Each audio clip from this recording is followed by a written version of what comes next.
নমস্কার বন্ধুরা, আমি ডোনা রিগালিস লাইভ কিচেন চ্যানেল নিয়ে তোমাদের সামনে এসেছি। আজকে আমি একটা ঝটপটে তৈরি হয়ে যাওয়া জলখাবারের রেসিপি নিয়ে এসেছি। এই রেসিপিটার নাম হচ্ছে চিড়ের পোলাও। এই রেসিপিটা কিন্তু আমার খুব ফেভারিট। আমি মাঝে মাঝেই বাড়িতে কিন্তু সকালের ব্রেকফাস্টে এই রেসিপিটা বানাই। তোমাদের মধ্যে থেকে অনেকেই খুব ভালো বানাও আমি জানি, তবে আমি কি করে বানাই সেটাই কিন্তু আজকে আমি তোমাদের সঙ্গে শেয়ার করতে চলে এলাম। চলো আমার রান্নাঘরে ঝটপট দেখে নাও চিড়ের পোলাও রেসিপি।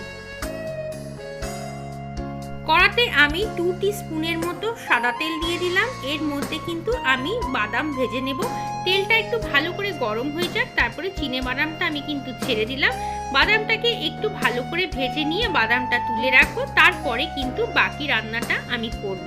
দেখো বাদামটা কিন্তু প্রায় ভাজা আমার হয়ে এসছে। আর একটু লাল লাল করে ভেজে নিয়ে আমি কিন্তু বাদামটাকে বাটির মধ্যে একটু তুলে রেখে দেবো।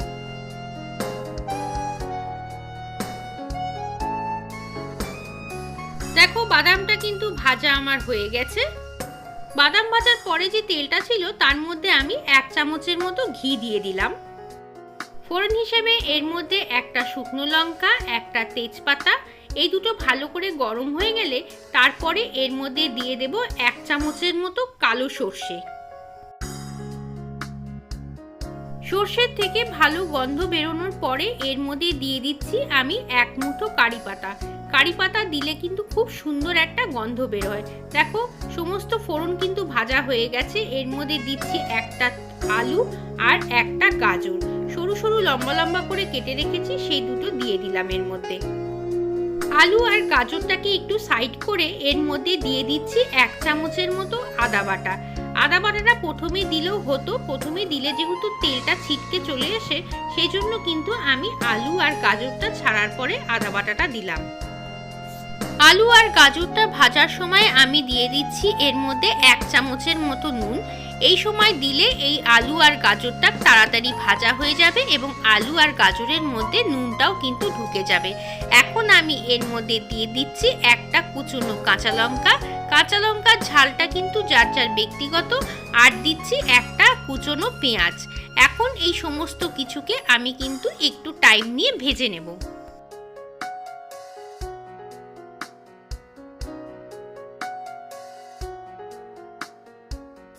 সমস্ত সবজিগুলো ভাজার সময় আমি এর মধ্যে দিয়ে দিচ্ছি 1/4 চামচের মতো হলুদ গুঁড়ো।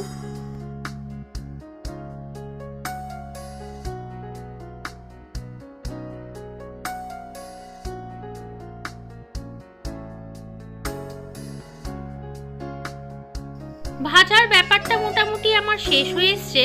এখন এই আলু গাজর যাতে একটু সেদ্ধ হয়ে যায় তার জন্য আমি এখন এটাকে একটু ঢাকা দিয়ে দেব। 5 মিনিটের মতো ঢাকা দিয়ে রাখলেই কিন্তু সেদ্ধ হয়ে যাবে।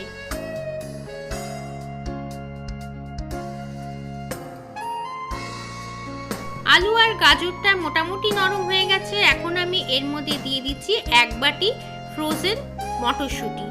যদি তোমাদের ঘরে থাকে তাহলে দেবে, না দিলেও কোনো ব্যাপার না। এর মধ্যে দিচ্ছি আমি 1 চামচের মতো চিনি আর দিচ্ছি আরেকটুখানি নুন। নুনের আরেকটু দরকার ছিল তাই আমি আরেকটু নুন দিলাম। আর দিয়ে দিলাম ভেজানো চিড়ে। চিড়েটাকে ভিজিয়ে আমি কিন্তু রাখিনি, এটাকে জল ঝরিয়ে আমি ছাঁকনির মধ্যে রেখে দিয়েছিলাম। এখন চিড়েটাকে কিন্তু দেওয়ার পরে খুব ভালো করে কিন্তু সব সবজির সঙ্গে মিশিয়ে নিতে হবে। আর এখন যে ভেজে রাখা চিনে বাদামগুলো ছিল সেগুলোও কিন্তু দিয়ে দিলাম। সমস্ত কিছু একসাথে ভালো করে নাড়াচাড়া করে আমি কিন্তু চিড়ের পোলাওটাকে তৈরি করে নেব। এই চিড়ের পোলাওয়ের মধ্যে কিন্তু একদমই মশলা পড়ে না। হলুদ, চিনি, নুন এগুলো দিয়েই কিন্তু এই সুন্দর চিড়ের পোলাওটা তৈরি হয়ে যায়।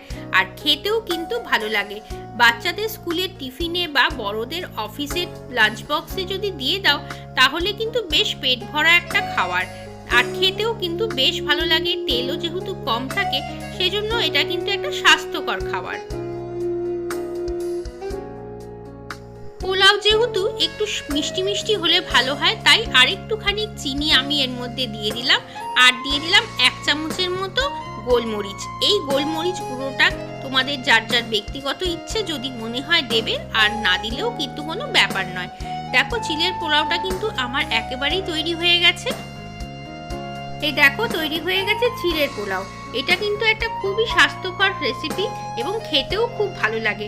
বাচ্চাদের টিফিনে বা বড়দের অফিসের লাঞ্চ বক্সে যদি এইরকম চিড়ের পোলাও বানিয়ে দেওয়া যায় তাহলে কিন্তু বেশ পেট ভরা একটা খাবার, আর খেতেও বেশ ভালোই লাগে। আর তৈরি করতেও এমন কিছু খুব বেশি উপকরণ লাগে না। কেমন লাগলো আমার এই রেসিপিটা? যদি ভালো লাগে অবশ্যই কিন্তু লাইক, কমেন্ট, শেয়ার করো। নতুন বন্ধু হয়ে থাকলে চ্যানেলটাকে কিন্তু সাবস্ক্রাইব করে নিও। চলো আজকের মতো আসি, আবার আসবো অন্যদিন অন্য একটা সুন্দর রেসিপি নিয়ে। ততক্ষণের জন্য সবাই ভালো থেকো এবং সবাইকে টাটা।